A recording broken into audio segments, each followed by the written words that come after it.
Egg donation and surrogacy are where we do treatments to retrieve eggs, fertilize them outside the body, and place them into the uterus. Now, the only question is, if the uterus is not normal and we cannot fix it, we will then find a surrogate for the patient who can carry that child to term for them.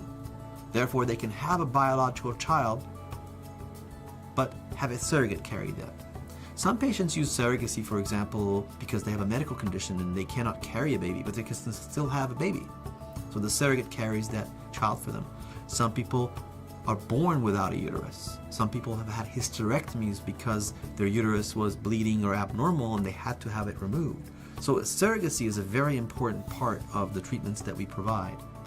Egg donation is for patients who've had an evaluation and maybe the egg quality testing has not been great, and that we basically look at the numbers and say the odds of you getting pregnant with your own eggs is less than 5%, and then at that point we recommend for them to use another person's eggs.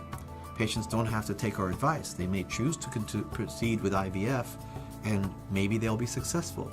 But at those levels, we advise the patients to use egg donation as long as it's acceptable to them. Now, when you were talking about egg donation and surrogacy, there was this part about recommendation and there's a part about patients realizing they may need it, then realizing that they want it, and then once they reach the point of saying, yes, I accept I need this treatment and I'm so glad that it's available, that is a healthy place for us to then proceed with the treatment, and not before then, because if the patient's not ready for those treatments, it is a difficult thing to accept sometimes, not being your eggs and not being your uterus. But once we get to the point that the patient accepts that that would be a reasonable plan for them, it opens up a lot of options for us because that patient can now have a child.